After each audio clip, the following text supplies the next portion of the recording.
Kung babalikan natin ang nakaraan, ano kaya ang kwento ng ating kasaysayan? Nga ba yung nangyari nung sinaunang panahon? Wala naman tayong tinatawag na written records. Pinuntahan namin ang silangang bahagi ng El Nido, ang Dewel Valley. Meron rin po tayong maraming karst tower dito. Meron po tayo sa Idilat, sa Makangit, sa Kulanga, sa Star po. Itong ila, ito yung most important. Dito, matatagpuan ang isang kuweba, ang Ili Cave. Tinatayuan natin posibleng naging libingan o tirahan ng mga sinaunang tao or mga tapunan. Hindi lang ito basta kuweba. Ito ay isa sa pinaka-importanteng archaeological sites sa Pilipinas.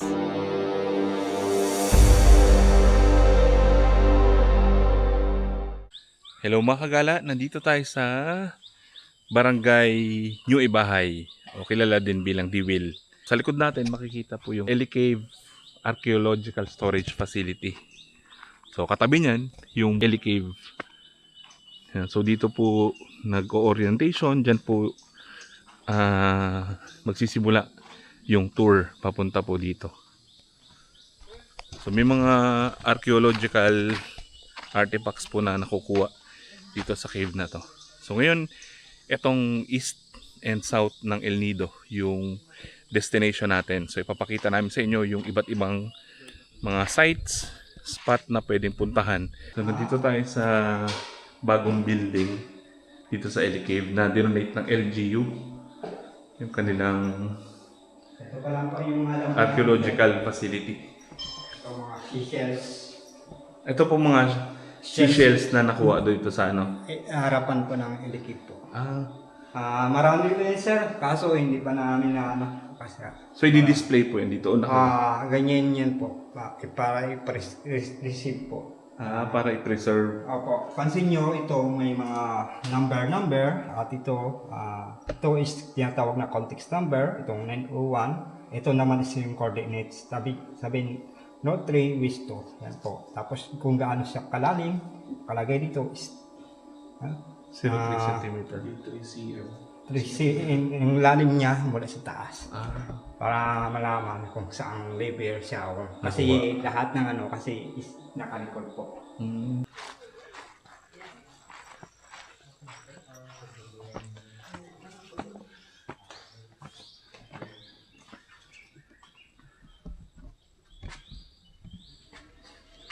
Pangalan ko is Jimari Balyo po. Jemar? Jimari po. Jemari. Apo, bago ko kayo pumasok is pasulat lang po ng pangalan, mga sir.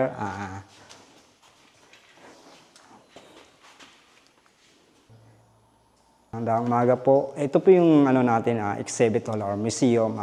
Ito po ibunga ng pag-aaral ng mga archaeologists halos 2 dekada. Nakita nyo, ito, yung po, yan is pinapaliwanag ko dito. Dito banda is geologists about sa process sa loob ng kuweba. Makita nyo sa loob, parang ganito siya po. And ito yung reconstructed po ng malaking kabibi po. Yan. And dito naman, nakikita nyo yung tigre at usa kasi meron ditong nakuwang buto ng tigre and nakuwang buto ng usa diyan sa harapan po ng mga archaeologists. And at dito rin po naka-display yung mga artifacts natin. Diyan makita niyo po yung mga artifacts natin, nakalagay buto ng usa. Kaso wala tayong display buto ng tigre ngayon Kasi yung ginamit is nasira na po yung materialis. And ito naman po, kagamitang bato po, an axe. And pangalawang hawak na po ng ilikib, isa sa pinakamatandang ebidensya ng pagsusunog ng tao or human cremation sa buong Southeast Asia po na may tanda na 9,000. Siya ang pinakamatanda sa buong Southeast Asia po na cremation hawak po ng ilikib. And ito naman po, gawa sa seashells po. Yung lagyan ng hawakan. Yung talim niya is gawa sa seashells. And ito naman yung shell anomer or sir bangle. Yan is bracelet po. Apo. And ito yung mga beads niya. Ito yung tinatawag na lingling. Ito po yan. Yan po. Ang lingling gawa sa shells, clay or stone. Tapos ito po yung hikaw. Ito yung simbolo ng fertility site. Yun. Okay po. And ito naman yung palayok natin, or ayun dyan is mga 6,000 taon na ang nakalipas. And ito naman po yung mga stone tools na kung sa kasalukuyang panahon parang kutsilyo or blade po. Yan po ang ginagamit nilang panghiwa. And ito po yung tinatawag na anthropomorphic pottery kasi yung design or disenyo is ginaya sa anyo ng tao. Ito yung muka, kamay, paa at nipples niya. Yes, galing sa Pacardero. Yung ng heritage logo, pansin nyo, dito po yung ginawa sa ng Pacardero. Yung mukha. Apo, yung ng heritage ng logo. Yan is galing yan sa Ito po yung original na palayok na dinonate galing sa pamilyang Romano. And wala tayong mga dokumento kung saan banda siya nakuha, kaya din-display dito po. And dinonate ng Romano family po. And ito po yung tinatawag na torta or dove kasi pag tingnan mo sa malapit para siyang pagong or torta, pag tingnan mo sa malayo para siyang kalapate or dove. And ito na-discover noong 1999 sa Sinilacan Cave. And year 2010, nagkaroon ng resolve, natagpuan ito, yung takip niya. Important artifact, posibleng lalagyan ng mga langis or ano po. And ito po yung mga kagamitan o hardware, ayon dito, 10th century to 14th century. And yan naman po, nanggaling yan sa Emorgue Island, kabaong yan or tinatawag siyang secondary burial. Kasi po, buto na lang dyan nilalagay. Dati mayroon pa yung mga buto. And pagkalipas ng ilang taon, wala na. Di kasi nakulikta Tapos, kinulikta na mga para ma-preserve dito. And itong museum natin sa 4, geologists, flora and fauna. And ito naman para sa archaeologists. Ito naman po para sa community or kung paano pamumuhay nila pang araw-araw. Ito yung pagbubusyador, abig sabihin, pag-harvest ng pugad ng balin sa sayaw. Yan ang pugad ng balin sa sayaw is galing sa laway ng ibon. Kaya ang pangalan ng bayan ng Ilindo, dahil dyan po. And siya naman po yung mentor ng archaeologist dito. Dahil sa kanya, nakakilala ito about archaeologists. Accident discover niya noong 1998. Simula 1999 hanggang 2004, siya ang naging director dito ng archaeologists. So ito na guys yung Ellie Cave. Sisilipin natin yung bungad. Yan sir, medyo tagok-tagok pa yan dito. Pagkatapos ng bagong tino, nangyari yan, tapos yung linis ng mga Ito na guys. Yung mga artifacts na nakita natin sa museum, dito po yung galing. Dito siya nahukay. Medyo malamig yung hangin, tapos amoy paniki. Dumi ng paniki. Ito po yung kumalayan ito, papunta yan. Ito is archaeology site.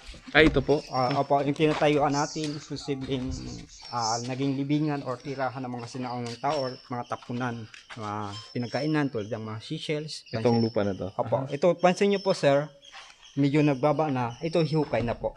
Hukay na ito ng archaeologists. Dito rin ako yung buto ng tigre.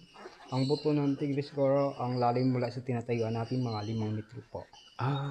Dito po, banda yan. Dito nahukay yung buto ng Dito tigre. po yung nakuha. And yung ebidensya ng pagsusunog ng tao or human cremation, dito ba po nakuha, banda.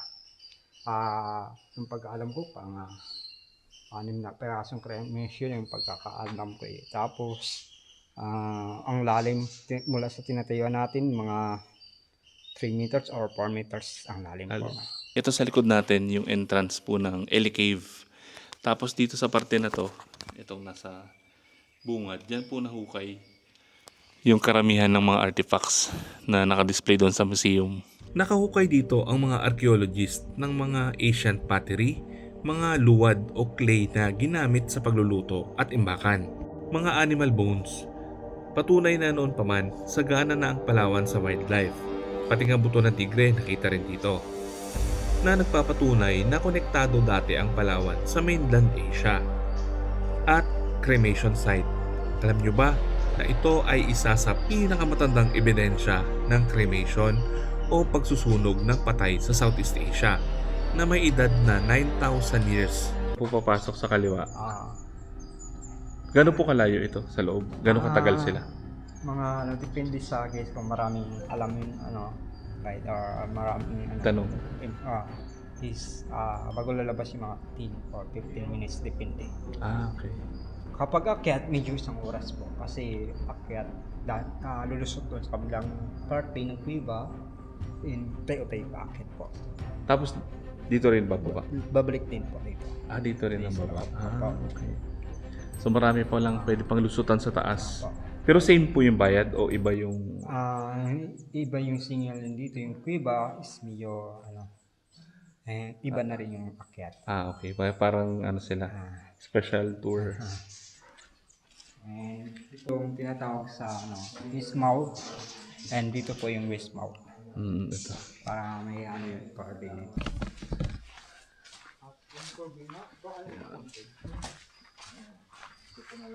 Thank you, Eli Cave. Ako po si Christian Fernandez. Ako po ay mag-aaral ng archaeology sa UP School of Archaeology. Yung current project right now, yung PIPRP or Palawan Island Paleohistoric Research Project, ongoing siya. More than 2 decades na siyang nagsasaliksik dito sa Ili Cave. Pero yung excavation at yung survey ng area ay nag-start pa noong 1998. Dito po ba sa El Nido, Palawan, may mga specific sites po ba or dito lang po ba sa Dewil Valley mayroong mga archaeological site? Actually, marami. Pero kasi itong Ila, ito yung most important kasi ongoing siya for 2 decades na yung ating research dito and marami po tayong nakuha. Kung makikita nyo po later on sa loob ng museum, andun po yung sa Buto ng Tigre na dito lang po sa Ila nakita sa buong Pilipinas. Meron rin po tayong maraming karst tower dito. Meron po tayo sa Idilat, sa Makangit, sa Kulanga, sa Star po, yun po. So, mga karst tower rin po yun na katulad ng Ile. Tapos, meron rin pong archaeological sa loob niya. Pero, ang difference po is, karamihan doon hindi pa masyadong na-excavate or hindi pa masyadong napag-aaralan. Pag sinabi nating archaeology, ito yung pag-aaral ng nakaraan ng mga tao sa pamamagitan ng mga bagay na ginawa nila or yung mga gamit na ginamit nila or tinatawag natin sa English na artifacts. So mahalaga ito kasi nabibigyan natin ng istorya, ano nga ba yung nangyari nung sinaunang panahon. Wala naman tayong tinatawag na written records. So sa pamamagitan ng pag-aaral sa mga artifacts, nalalaman natin paano ba sila nabuhay, ano yung mga pagkain na kinain nila, at kung ano yung mga paniniwala nila. Kasi kung maniniwala kayo, may mga burial practices na sila nung sinaunang panahon. So sabihin natin, dito sa Ili Cave, 9,000 years ago, naglilibing na sila kasama yung mga kagamitan ng mga tao. So iyon ay isang culture or practice ng mga sinaunang tao. Tapos meron na rin tayong tinatawag na cremation or sinusunog nila yung mga patay nila. So yun yung mga kahalagahan po. Gumawa kasi ako ng brochure para sa Ile. Well, sana mas okay kung para sa buong El Nido or buong Palawan. Ngunit gusto ko kasing i-promote yung Ile at malaman ng mga tao yung tinatawag nating archaeology of Ili Cave. Kung ano nga ba yung mga nahanap dito para na rin for educational purposes. So makikita dito yung kaunting panimula sa kung ano yung mga bagay na nahukay dito sa Ile. So meron tayo yung tinatawag nating cremation, yung buto ng tigre, tapos yung shell midden or yung mountain or piles of shells na ebidensya na yun yung kinain ng mga sinaunang tao. At syempre makikita rin natin dito na ang archaeology ay hindi treasure hunting. So hindi po kami treasure hunters, hindi po kami naghahanap ng ginto or kayamanan. Kami po ay naguhukay para po sa education at para po sa research at para rin po magkaroon ng ma-educate natin yung mga tao, especially yung mga locals kasi at the end of the day ay heritage po nila ito at pagmamayari po nila itong mga kayamanan na ito.